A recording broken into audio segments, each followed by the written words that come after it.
안녕하세요. 오늘도 사연살롱을 찾아주셔서 감사합니다. 저는 서울에 사는 30대 중반의 여성이에요. 결혼하고 3년 차였는데 얼마 전부터 막 이혼 소송에서 승소했어요. 이혼 소송 시간까지 하면 그 집하고 엮인 게 4년째라고 볼 수 있겠네요. 집은 서울이지만 경기도 쪽에서 잘 나가는 식당을 운영하고 있고요. 처음부터 식당을 했던 게 아니라 지난 1년간 허둥대고 배우는 일 투성이었어요. 식당은 원래 이모가 하시던 건데요. 자식이 없는 이모가 몸 여기저기가 아프고 힘들어지자 저한테 주고 싶다고 하셔서 제가 물려받게 되었네요.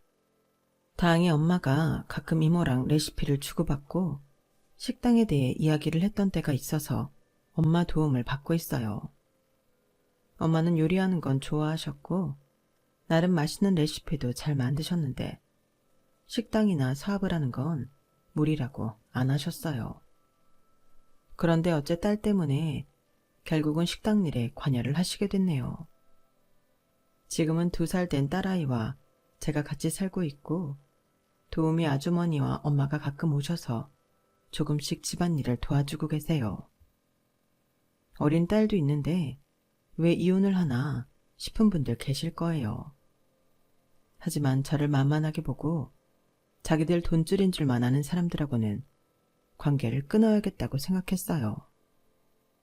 이런 걸 생각하면 신혼 초 쎄 했을 때 그냥 이혼했어야 되는데 저는 좀 고집이 있었던 것 같아요. 이 사람들은 뭔가 아니라는 걸 마음으로는 알면서도 머리로는 제가 잘못된 선택을 했다는 걸 인정하고 싶지 않았던 거죠. 저와 남편은 한 1년 못되게 연애를 하고 결혼했어요. 저는 영어학원 강사였고 남편은 중소기업에 다니던 수강생이었어요. 학원에서 만나 결혼하게 된 거죠. 비대면으로 수업을 했었는데 정말 성실하게 수업을 듣던 사람이었어요. 대답도 잘하고 분위기도 잘 만들어줬고요. 그런 면이 좋아서 남편이 데이트를 하자고 했을 때 좋다고 했고 만날수록 그 사람의 부드러운 면에 빠져들었어요. 결혼할 때 남편이 해온 건 없다고 봐도 맞아요. 저희 친정도 평범한 집안이었지만 남편 집은 좀 팍팍하게 사는 게 인사하러 갔을 때도 티가 났거든요. 하지만 그런 걸로 사람을 평가하고 싶지 않았어요.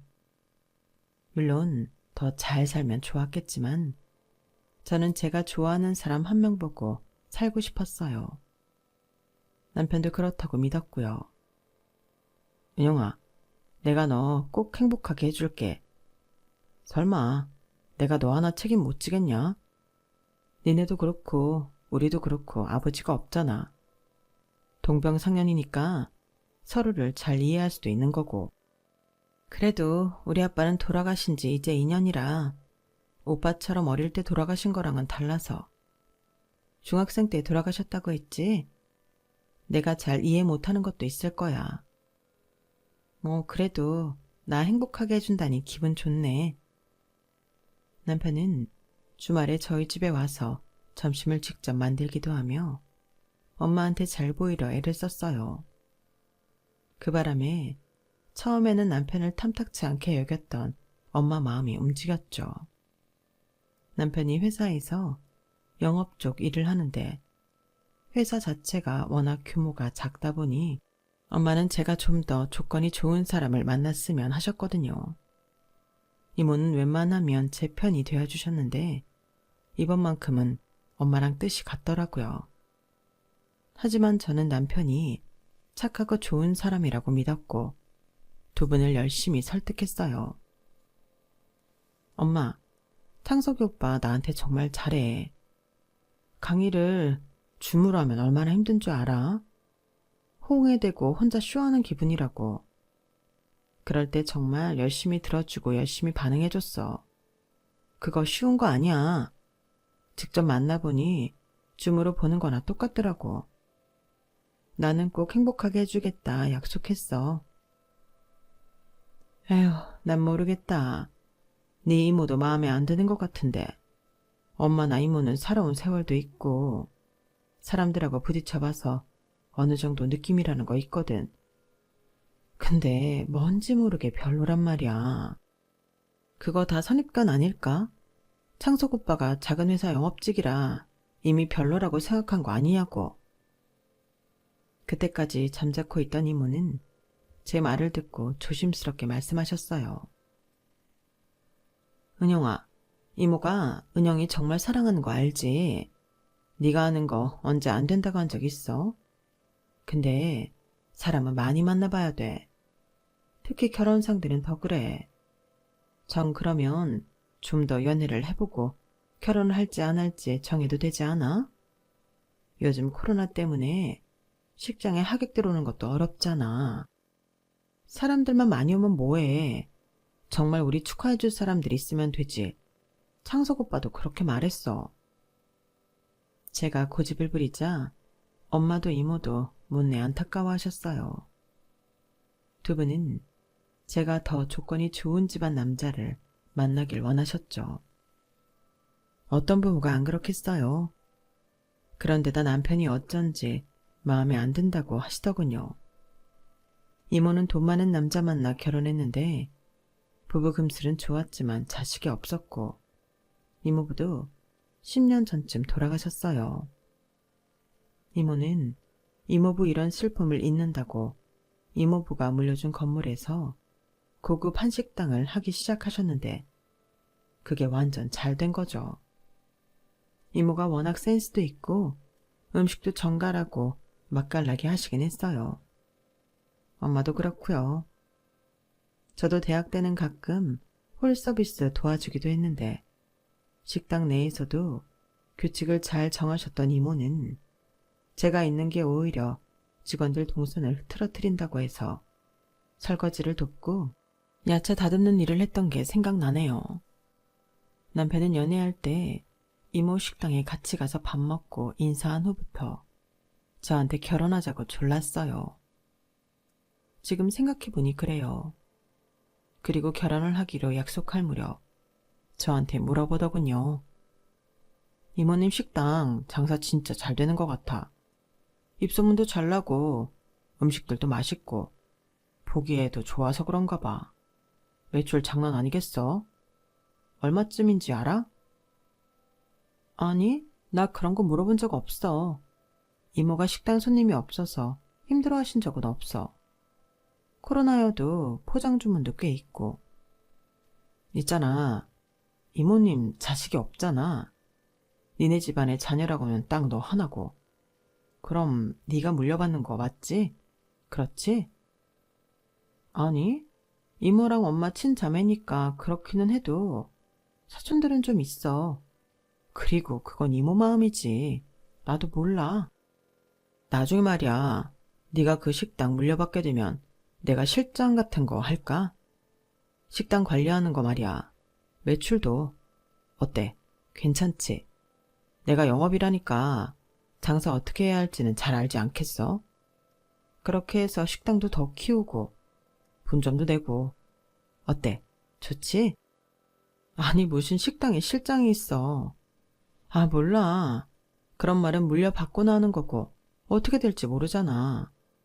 이모 아직 정정하시고 한참 일할 나이셔. 저는 남편이 우스갯소리를 하는 거라고 생각했어요. 그때 저는 이모 식당을 물려받겠다는 생각이 전혀 없었거든요. 당치도 않은 이야기 같았어요. 남편은 이모와 엄마가 자기를 별로 안 좋아한다는 걸 알고 주말마다 이모 식당도 가서 밥 먹으며 인사하고 주방에서 설거지도 했어요. 그리고 엄마를 찾아가 꽃도 사드리고 갖은 정성을 다 하더라고요. 그렇게 해서 결국 결혼 허락을 받았고 시댁에서 좋아라 했어요. 시댁에는 시어머니랑 남편의 동생, 그러니까 도련님이 있었는데요. 남편 말로는 시어머니도 시집살이 시킬 스타일 아니고 동생은 취준생이라 자기 할 일 하느라 바쁘다더군요. 그러면서 결혼을 빨리 하자고 재촉했어요. 저도 기왕 결혼 허락 받았으니 될 수 있으면 빨리 하는 게 좋을 것 같았지만 남편이 그다지 자금 사정이 좋지 않았어요. 저보다 4살 많은 남편은 신혼집 전세 자금을 마련해 놓은 것도 아니었고 4천만 원 정도를 모아놓았다고 했어요. 4천만 원이 적은 돈은 아니지만 저는 1억 가까이 되는 돈을 가지고 있었고 작은 원룸 하나도 있었어요. 세를 주고 있었고요. 별다르게 한 건 없고 대학 때부터 부동산에도 관심이 많아서 꾸준히 돈을 만들어 한번 사본 거였는데 은근 부수입이 괜찮았죠. 남편은 자기 돈이 집 얻기에도 부족할 거라는 걸 알면서도 자기 집에서는 지금 보태줄 수 있는 게 없다고 하더라고요. 그러니까 우리 집에서 알아서 해줬으면 하는 말들을 흘리더라고요. 저는 원룸을 팔아서 돈을 보태 신혼집을 마련하기로 했어요.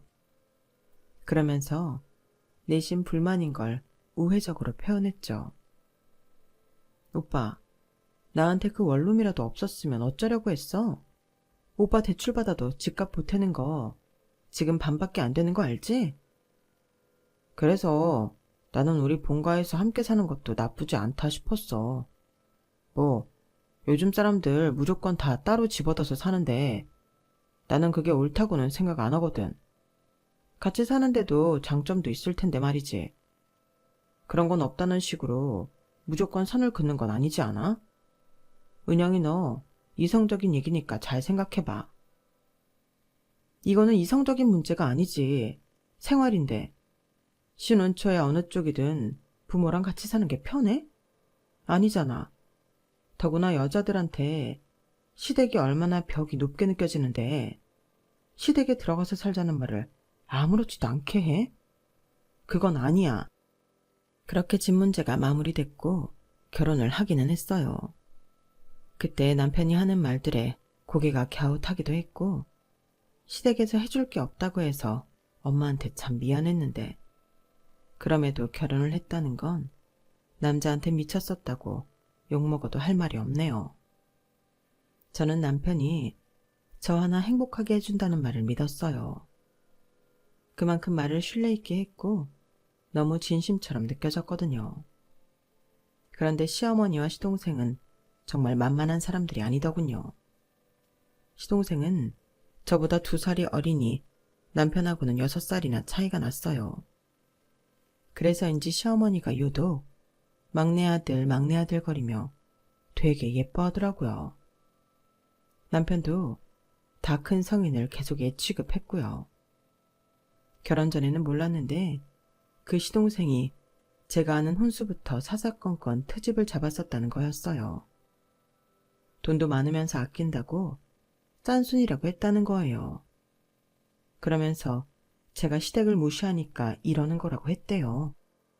그 말에 시어머니까지 제가 남편을 우습게 여기니까 결혼에 돈 안 쓰는 거라고 했고요. 그 말을 시동생한테서 직접 들었는데 정말 황당하더군요. 결혼을 2주일도 안 남겼을 때 일이었어요. 남편이 셋이서 같이 밥을 먹자고 해서 나갔는데 그러더군요. 형수, 우리 엄마한테 미운 털 박혔어요. 몰랐죠? 제가요? 아니 왜요? 오빠도 그런 말 안 하던데요. 형이 그런 얘기를 뭐하러 하겠어요. 형은 우리 집안 장남이잖아요. 그런데 저희가 형수네보다 경제적 수입이 좀 낮다고 혼순이 예단이니 너무 신경 안 썼잖아요. 우리라고 뭐 형을 장인어른도 없는 집에 사위로 보내고 싶었는 줄 아세요? 결혼 준비나 예단을 형편이 되는 사람은 하는 거고 아니면 돈을 못 낼 수도 있지. 그깟 거 돈 좀 더 냈다고 이렇게 소홀하고 그러면 안 되죠. 형수, 인상이 벌써부터 안 좋아요. 나한테도요. 저는 너무 황당해서 제대로 대꾸도 못했고 나중에 너무 열이 받아서 남편한테 결혼 그만두자고 했죠. 남편은 펄펄 뛰면서 절대 그럴 수 없다며 자기가 엄마랑 동생한테 단단히 잘 말해뒀다고 하더라고요. 그 증거로 시동생이 저한테 문자로 사과도 했고요. 자기가 너무 오버한 것 같다나요? 생각해보면 사과 같지도 않은 사과였는데 그걸 받아들이고 결혼을 했던 게 일생일대의 실수였어요.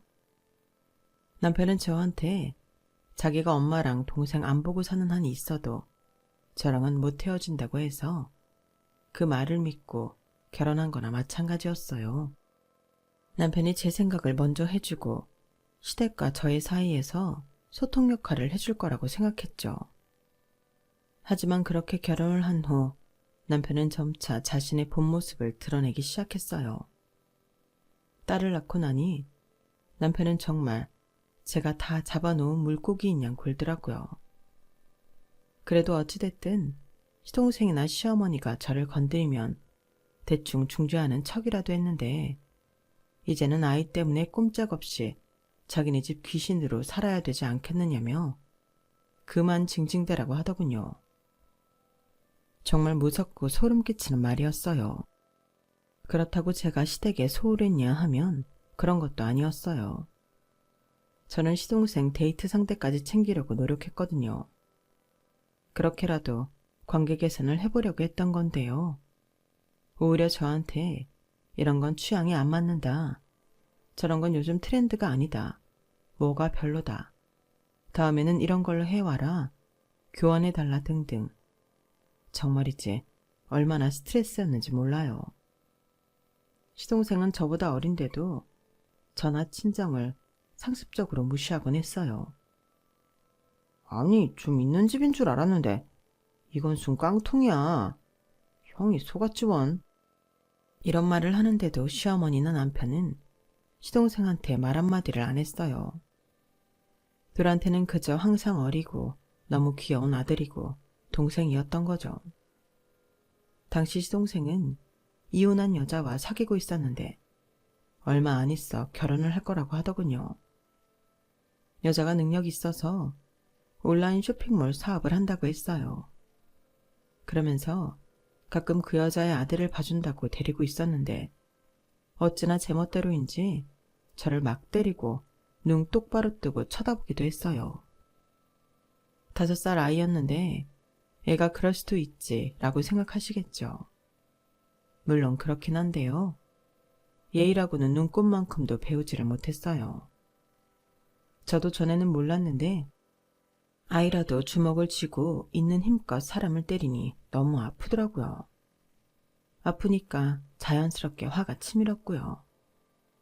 애가 워낙 어린이집에서도 사고를 많이 쳐서 2번인가 옮겼다는데 시동생은 자리 없는 것도 돈으로 만들어서 넣었다는 이야기를 무슨 자랑처럼 하더라고요.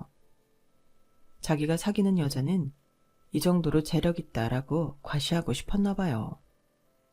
그러는 시동생은 변변한 직업이 없이 가끔 알바를 하며 지내는 수준이었어요. 시어머니는 아이를 좋아하는 눈치가 아니었는데 여자가 돈 있다고 하니까 참는 것 같더라고요. 그러던 중에 저는 출산 휴가 후 간간히 수업을 진행하던 학원 강사 일을 완전히 그만두게 되었어요.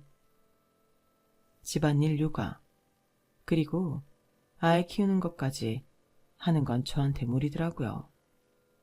그렇다고 도우미를 쓰게 해주는 것도 아니고 남편은 제가 아이랑 저한테 돈을 예산으로 잡는 것보다 조금만 더 써도 난리를 쳤거든요. 그런데 제가 일을 관두자 노골적으로 싫은 내색을 하더니 일주일도 안 돼서 저한테 이모 식당에 가서 알바를 하라는 거였어요. 너는 내가 쉽게 돈 버는 줄 아나 본데 절대 아니거든. 남의 피 같은 돈을 집에서 농땡이 치며 물수도 쓰려들면 안 되지. 우리 지우 쓰는 데에 들어가는 게 그렇게 아까워? 나는 뭐 사는 거 없어. 다 집에서 먹고 쓸 거지. 누가 들으면 내가 무슨 사치라도 하며 돈 펑펑 쓰는 줄 알겠네. 내 월급 얼마 안 되잖아. 월급은 오를락 말락 하는데 물가는 치솟고. 진짜 환장하겠다고. 이런 식으로 살면 우리 금방 거덜난다니까? 그러니까 이모님 식당에 가서 뭐라도 좀 해. 요즘 어떤 여자가 애 키운다고 집안이 들어앉아 있어? 다 나가서 돈 벌지. 그럼 아이 맡길 돈은 주던가. 시어머니도 봐줄 생각 없고 그렇다고 우리가 도우미 부르기도 그렇잖아. 이제 2살 됐는데 어린이집 저번에 알아보니까 지금 인원 많다고 해서 못 간 거잖아. 이런 실랑이를 하면서 저는 아무래도 제가 결혼을 잘못한 게 맞다는 확신이 점점 들었어요. 그 즈음에 시동생은 사귀던 여자랑 결혼을 못하게 될 것 같다는 말이 나오더라고요. 그게 바로 저한테 화살이 돌아왔어요. 제가 아이를 안 봐줬기 때문에 그 여자가 이렇게 나오는 거라고요.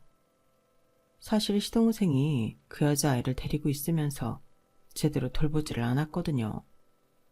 이러다가 뭔 사고 생기지 싶었는데 아니나 다를까 시동생은 아이를 편의점에 두고 혼자 PC방에 들어가 게임에 정신 팔려 있다가 아이가 편의점에서 다른 집 아이를 때려서 얻어맞는 불상사가 생긴 거였어요.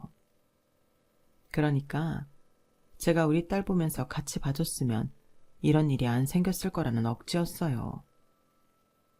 저는 더는 안 되겠다 싶어서서 남편한테 단호하게 말했어요. 도련님하고 그 여자 사이 봉합한다고 나한테 애 맡기기만 해. 진짜 뒤도 안 돌아보고 이혼할 거니까. 그렇게 알아. 그 말에는 남편도 뭐라고 할 수 없었는지 머리만 쥐어뜯으며 고민하더라고요. 그런 일이 있고 얼마 안 있어 이모가 힘에 부친다며 병원에 갔더니 자잘한 잔병과 위험 신호가 많다며 일을 다 관두고 쉬라고 했대요. 그래서 식당을 접을지 다른 사람한테 넘길지 고민을 했는데 둘 다 너무 아깝더라는 거죠. 그동안 정성껏 지금의 자리까지 오게 만들었으니까요. 그래서 저더러 맡아서 해보는 게 어떠냐고 하시더라고요. 저는 처음에는 사양했지만 이게 나쁘지만은 않을 것 같았어요. 집에서 스트레스 받지 않아도 되고 아이를 식당 근처 어린이집에 맡길 수만 있다면 할만하겠다 싶었죠. 그러자 친정엄마가 나서서 아이를 봐주겠다고 하시더라고요. 엄마, 그런 소리 하지 마. 애 보는 게 얼마나 힘든데. 나 그동안도 일부러 엄마한테 애 봐달라고 말 안 한 건데. 이제 와서 신세 질 수 없지. 신세는 무슨 신세야? 예, 그럼 나 한 달 용돈 30만 원씩만 줘. 식당 수입해서. 남보다야 내가 훨씬 낫지 않겠어? 어린이집은 좀 더 있다 보내도 되잖아. 자리가 있을지도 모르는 일이고. 결국 저는 엄마의 제안을 수락하기로 했고 저는 식당을 물려받게 되었어요. 그 전에 알바를 해봤다고는 해도 전적으로 식당을 맡아서 하는 일은 또 완전히 다른 일이었죠. 게다가 이모 식당은 고급 한정식이라서 재료 수급에서 조금만 문제가 생겨도 안 됐어요. 그렇게 저는 일을 하나하나 배워나갔는데 희한하게도 전보다 더 손님이 많아지더라고요. 그게 코로나가 풀려서 그런 것도 있겠지만 매니저님 말로는 제가 메뉴를 조금씩 개선한 것들이 반응이 좋다고 하더라고요. 그 말을 들으니 제 자신이 뿌듯하고 이모 식당에 폐를 끼치지 않아 정말 다행인 것 같았어요. 앞으로 더 잘할 수 있을 거라는 용기도 생겼고요. 그 전에도 이모 식당은 꽤 손님이 많았는데 이제는 예약 없이는 올 수 없게 되었거든요. 한마디로 대박이 난 거죠. 그렇게 일을 차근차근 해나가고 있는데 그걸 보고 있던 남편이 어느 날부터 자기가 식당 일을 돕겠다면서 와서는 떡하니 카운터에 있는 거였어요. 저는 됐다면서 들어가라고 했지만 남편은 매출이 얼마인지 꽤나 궁금해하더군요. 그날 얼마나 사람이 왔는지 수입이 얼마가 찍혔는지 확인만 했지 정말 손이 필요한 일에는 무관심했어요. 그러더니 하루는 저를 붙잡고 되도 않는 말을 하더군요. 나 말이야, 그 거지 같은 회사 그만두고 여기 나와서 일하면 안 돼? 내가 카운터 보고 그냥 다른 직원들처럼 똑같이 월급 줘. 남한테 맡기는 것보다는 같은 식구끼리 카운터 보는 게 훨 낫잖아. 안 그래? 나 진짜 회사 더럽고 치사해서 못 다니겠어. 응? 자기야, 은영아. 이러면서 졸라대는데 너무 꼴보기 싫더군요. 시댁에서는 아이 봐준다는 말 한마디 없어 제가 회사까지 그만뒀을 때에는 그렇게 사람을 찬밥 취급하고 서럽게 하더니 이제 제가 이모 식당 물량마다 대박나니 거기에서 일을 하겠다고요. 어림도 없죠. 말 같지도 않은 소리 하지 마. 식당이 잘 돼도 이건 식당 일이지 오빠 회사랑은 아무 상관없잖아. 가장이 어떻게 회사 관두고 마누라 직장에서 일을 돕겠다는 말을 해? 그런 말 한 번만 더 하면 진짜 이혼할 거야. 안 그래도 잘못한 결혼이라는 생각에 자다가도 일어날 때가 종종 있었는데 정말 사람 성질을 돋우는 말만 하는 것 같았어요. 그러자 남편은 한 발 물러서서 알았다고 한번 해본 말이라고 하더니 얼마 안 가 회사를 그만뒀다고 하는 거였어요. 정말 기가 막혀서 말도 안 나오더군요. 진짜 남편한테 손에 들고 있던 컵을 던질 뻔할 정도로 저는 화가 났어요. 내가 정말 카운터 잘 볼 자신 있어. 돈 잘 버는 마누라 덕 좀 보며 살자. 그게 그렇게 나쁜 거야? 내가 말했지. 회사 그만두면 이혼이라고. 내가 하는 말을 얼마나 우습게 알았으면 이런 식으로 행동해? 당장 나가. 나가라고. 너는 나 우습게 안 봤어? 우습게 보니까 이런 일로 이혼을 한 해 만에 이러면서 나가라고 하는 거잖아. 오빠 그때 분명히 알겠다고 그만 안 둔다고 했잖아. 그래놓고 이런 식으로 일을 저지르면 내가 어쩔 수 없이 받아들일 거라고 생각한 거 아니야? 나는 그렇게는 못해. 그러고 다시 재취업을 하든 다른 일을 하라고 단단히 일러뒀어요. 하지만 남편은 저를 원망만 하고 일자리를 제대로 알아보지는 않는 것 같더라고요. 저는 정말 이 기회에 이혼을 해버릴까 하며 하루하루 갈등 속에 있었어요. 갈등을 했던 건 아이 때문이었죠. 아이의 의사와 상관없이 아빠랑 헤어지게 되는 거잖아요.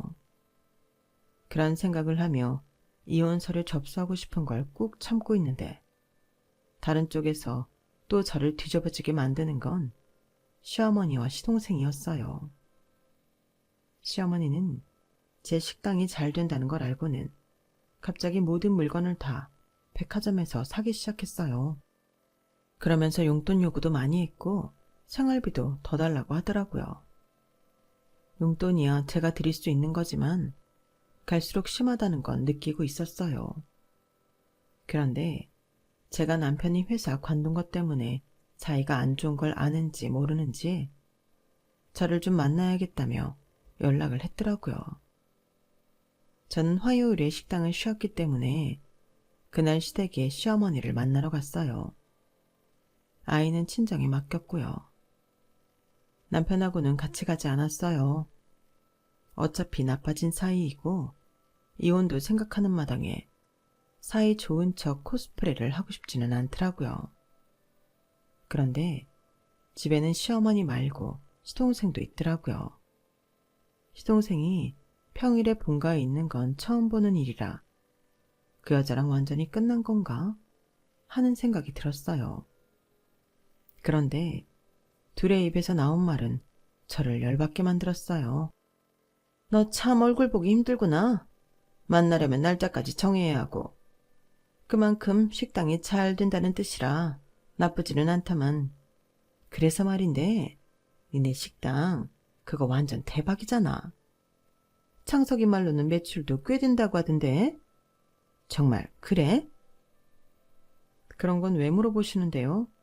도련님은 왜 이 자리에 있고요? 저는 그 말이 나오는 순간부터 쎄한 느낌이 들어서 이렇게 말을 했어요. 그만큼 힘든 일도 많아요. 아이는 맨날 친정엄마가 봐주셔야 하고요.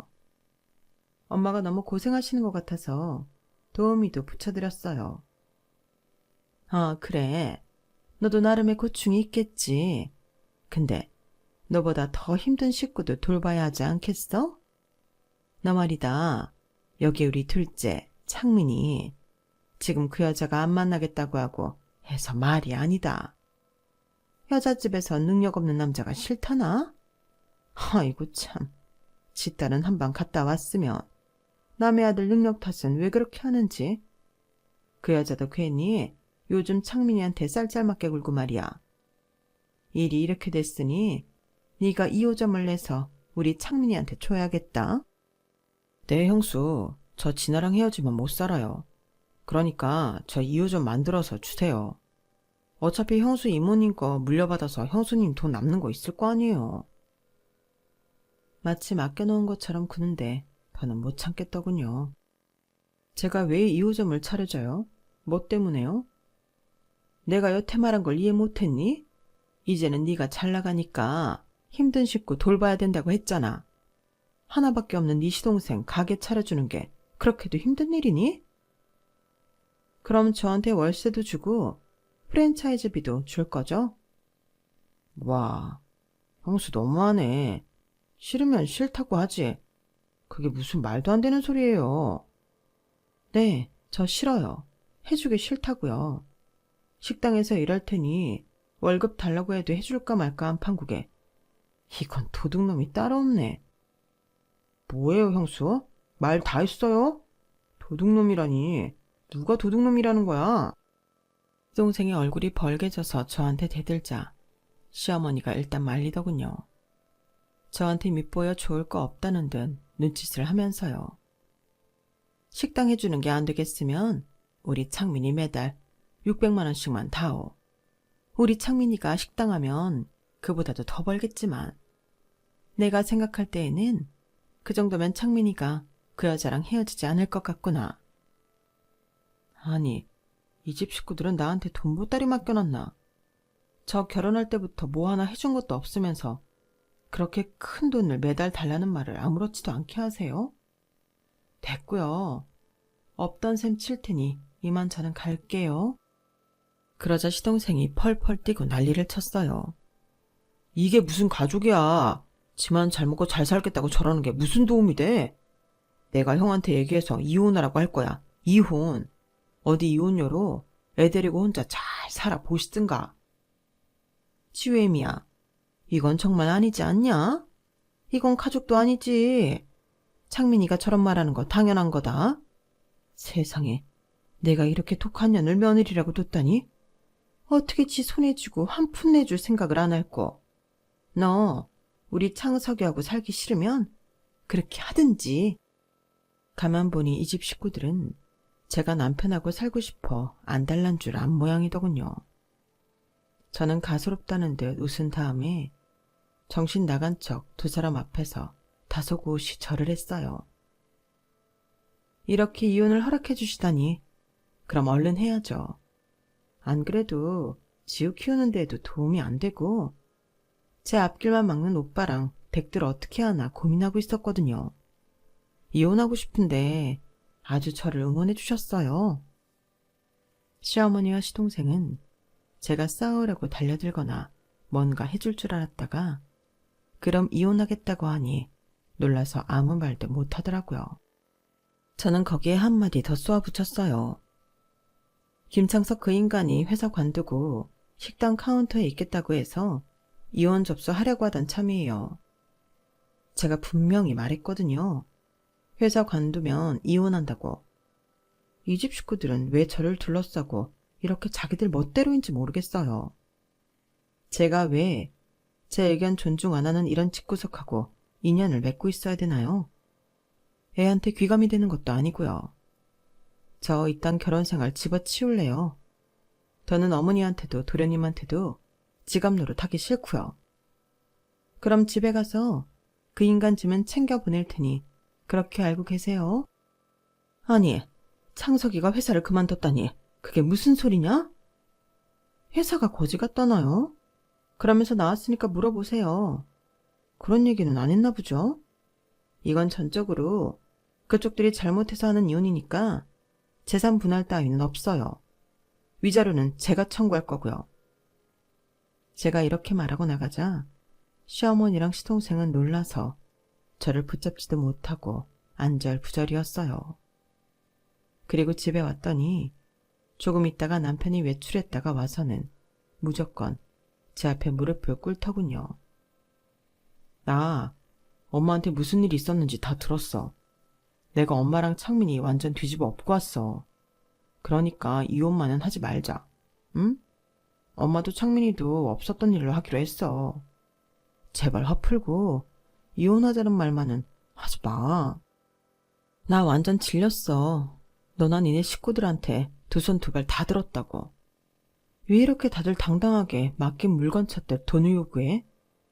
나더러 그러더라. 이혼하라고. 네 동생하고 엄마가. 그러니까 이혼할 거야. 더 이상 구질구질하게 굴지 마.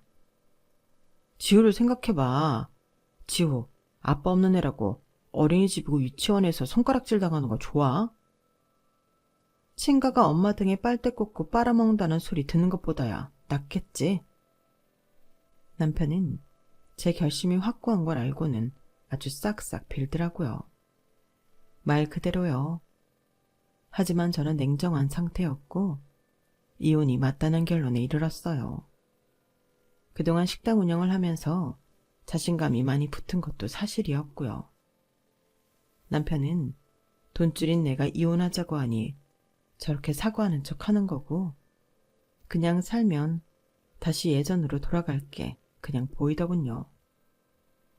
됐어. 내 마음은 이미 떠났어.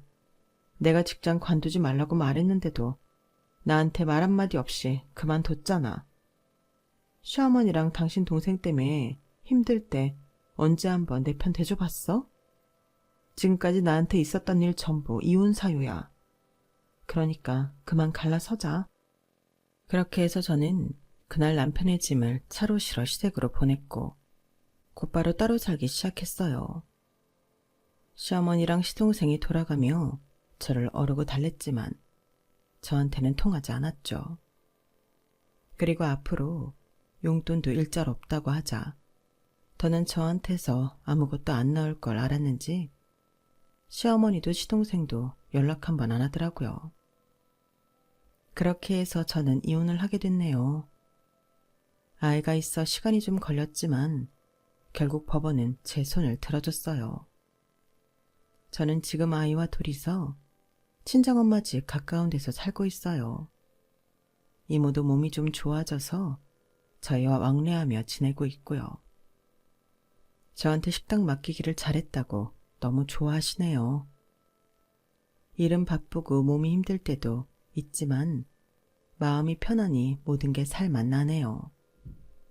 식당 일이라는 게 늘 비슷비슷한 하루를 보내는 것 같기도 하지만 우리 음식이 맛있다고 하는 손님들을 보면 뿌듯하고 하루가 금방 가더라고요. 이혼하기 전에 사실 겁도 많이 났는데 이렇게 하고 나니 생각보다 괜찮더라고요. 아이 때문에 이혼 못한다 이러는 것도 아니라고 생각해요. 아이도 스트레스 받는 부모들 보며 자라는 것보다 이게 나은 것 같고요. 지우가 전보다 더 밝아졌거든요. 이혼하고 나서 너무 잘 살아서 그런지 아이 때문에 고민하시는 분은 남편과 시댁 식구들이 과연 계속 같이 살아도 괜찮은지 몇 번 자문해 보신 후 결단하시기를 바라요. 인생은 제가 사는 거지 누가 대신 살아주는 거 아니니까요. 그럼 지금까지 제 이야기 들어주셔서 감사해요. 모두들 행복하세요. 여러분, 사연 댓글에 응원과 현명한 조언 부탁드려요. 좋아요와 구독은 저에게 큰 힘이 됩니다. 오늘도 좋은 일 가득하세요.